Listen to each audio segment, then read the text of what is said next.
Halo semuanya, nama saya Maria Juwita Nunayuko, biasa dipanggil Juwita. Saya dari kelas 10E. Di sini saya akan membahas tentang sosialisasi dan pembentukan kepribadian. Selamat menonton. Yang pertama, pengertian sosialisasi.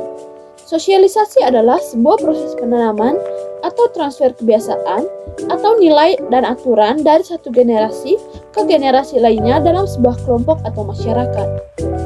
Sejumlah sosiolog menyebut sosialisasi sebagai teori mengenai peranan atau role teori karena dalam proses sosialisasi diajarkan peran-peran yang harus dijalankan oleh individu. Jenis sosialisasi keluarga sebagai perantara sosialisasi primer. Berdasarkan jenisnya, sosialisasi dibagi menjadi dua, yaitu sosialisasi primer atau dalam keluarga dan sosialisasi sekunder atau dalam masyarakat. Menurut Goffman, kedua proses tersebut berlangsung dalam institusi total, yaitu tempat tinggal dan tempat bekerja. Dalam kedua institusi tersebut, terdapat sejumlah individu dalam situasi yang sama, terpisah dari masyarakat luas dalam jangka waktu kurun tertentu, bersama-sama menjalani hidup yang terkurung dan diatur secara formal. Yang kedua, bentuk-bentuk sosialisasi. A. Sosialisasi primer.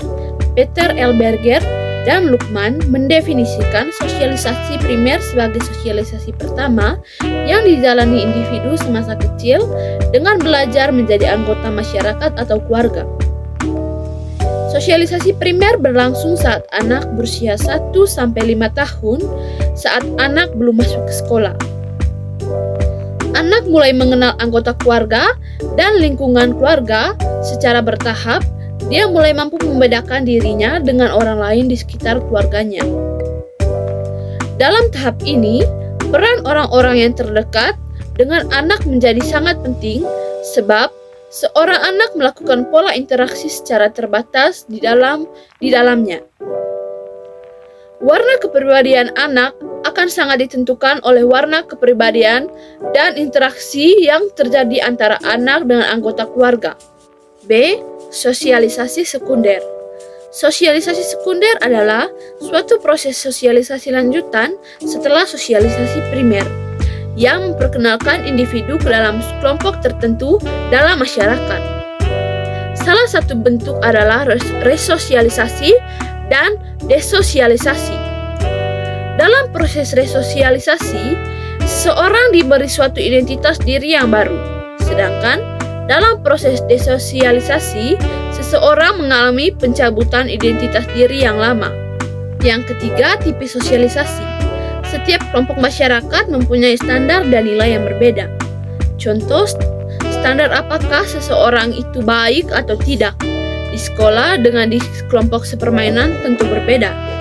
Di sekolah, misalnya, seseorang disebut baik apabila nilai ulangannya di atas 7 atau tidak pernah terlambat masuk sekolah.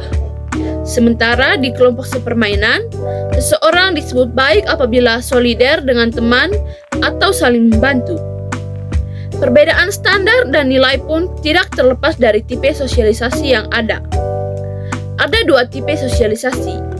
Kedua tipe sosialisasi tersebut adalah sebagai berikut. A. Formal. Sosialisasi tipe ini terjadi melalui lembaga-lembaga yang berwenang menurut ketentuan yang berlaku dalam negara, seperti pendidikan di sekolah dan pendidikan militer. B. Informal.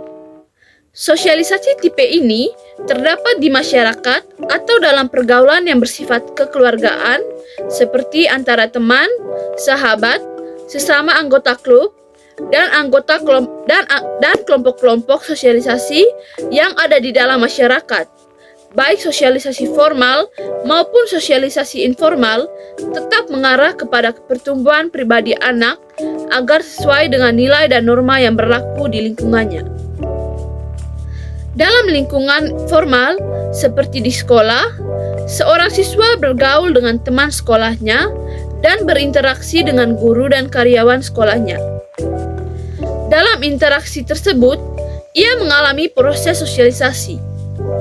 Dengan adanya proses sosialisasi tersebut, siswa akan disadarkan tentang peranan apa yang harus dia lakukan dan siswa juga diharapkan mempunyai kesadaran dalam dirinya untuk menilai dirinya sendiri.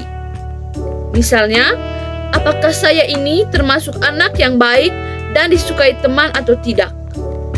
Apakah perilaku saya sudah pantas atau tidak?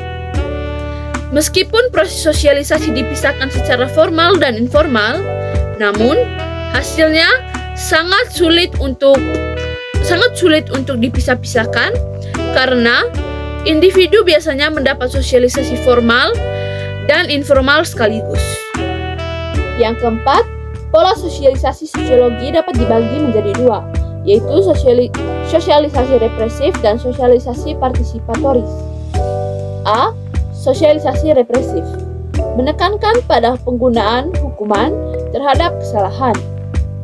Ciri lain dari sosialisasi represif adalah penekanan pada penggunaan materi dalam hukuman dan imbalan, penekanan pada kepatuhan anak dan orang tua, penekanan pada komunikasi yang bersifat satu arah, nonverbal, dan bersih perintah.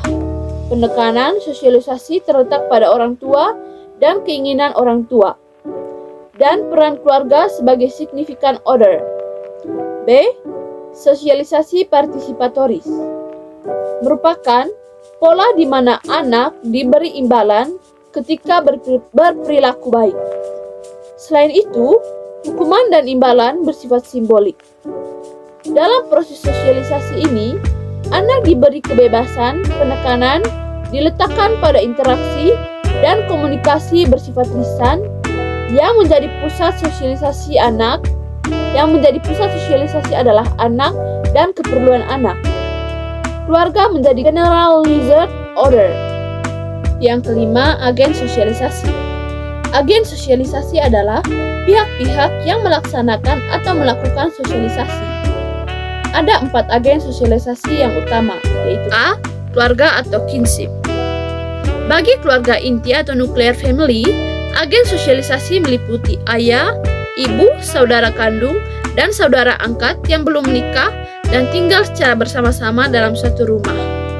Sedangkan pada masyarakat yang menganut sistem kekerabatan diperluas atau extended family, agen sosialisasinya menjadi lebih luas karena dalam satu rumah dapat saja terdiri atas beberapa keluarga yang meliputi kakek, nenek, paman, dan bibi samping anggota keluarga inti. Pada masyarakat perkotaan yang telah padat penduduknya, sosialisasi dilakukan oleh orang-orang yang berbeda di luar anggota kerabat biologis seorang anak.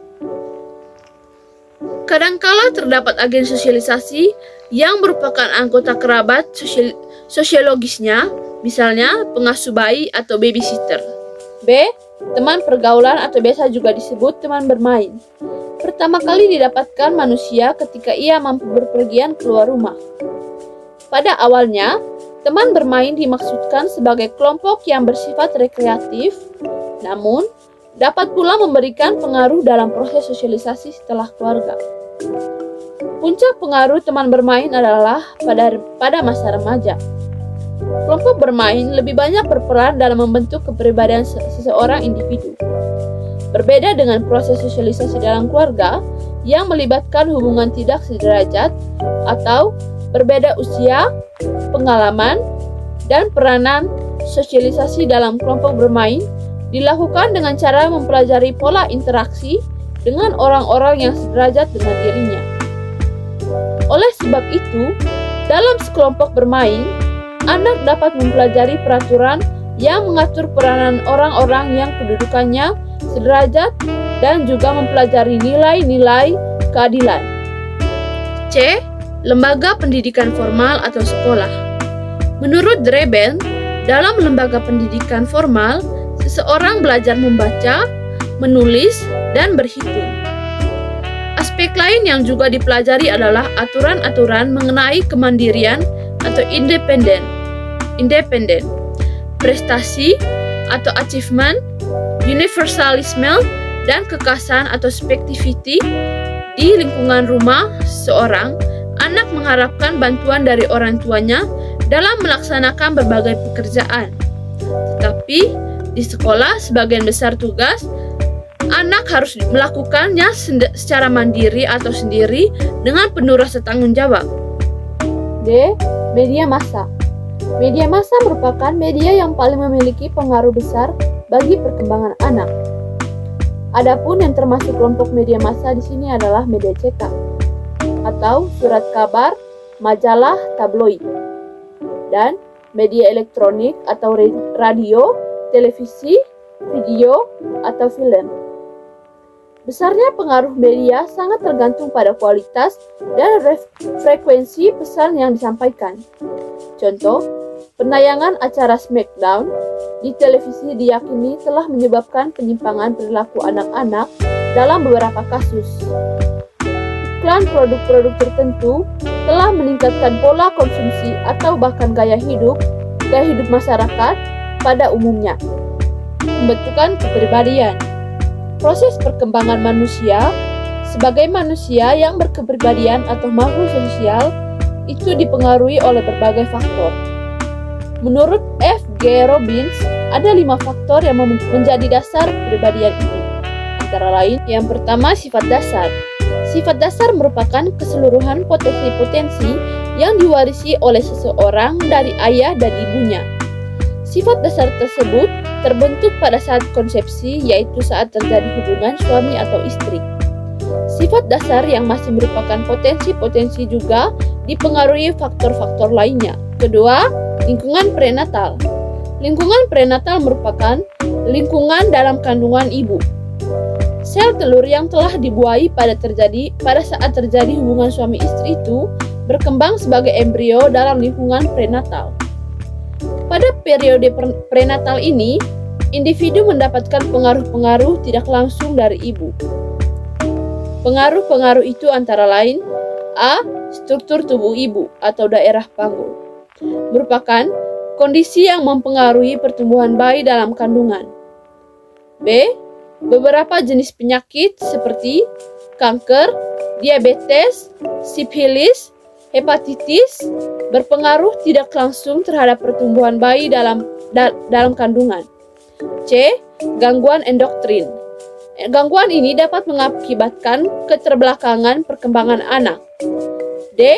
Syok pada saat melahirkan. Dapat mempengaruhi kondisi menyebabkan berbagai kelainan seperti cerebral, palsi, dan lemah. E. Perbedaan individual atau perbedaan perorangan.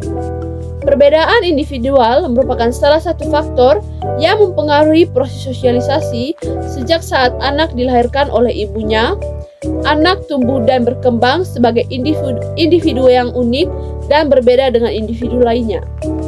Dia bersikap selektif terhadap pengaruh dari lingkungan.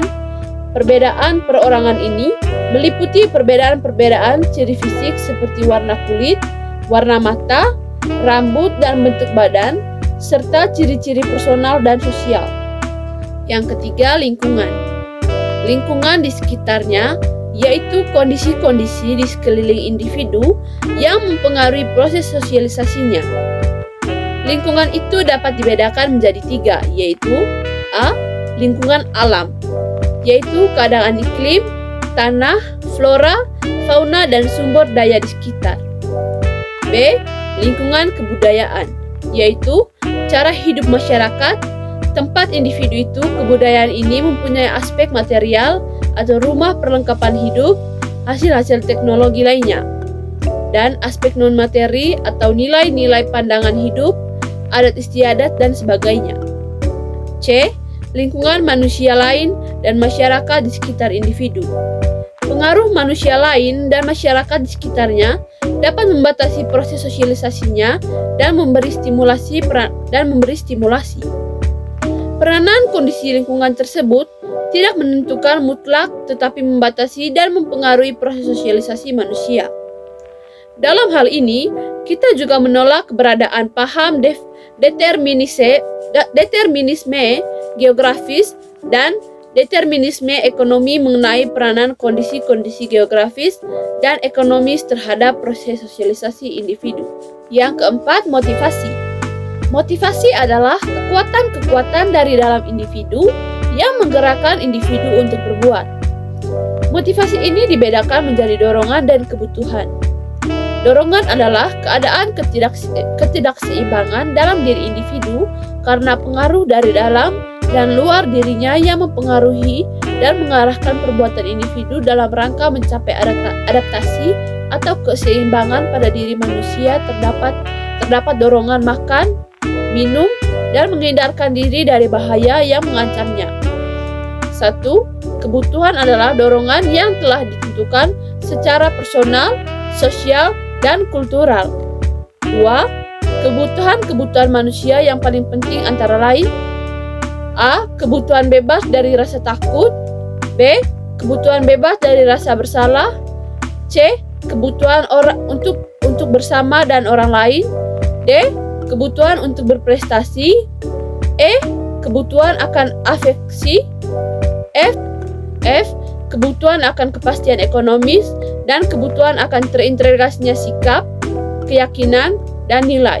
Kelima faktor yang menjadi dasar kepribadian manusia tersebut di atas dengan melalui proses aksi, reaksi, dan interaksi mempengaruhi proses sosialisasi manusia.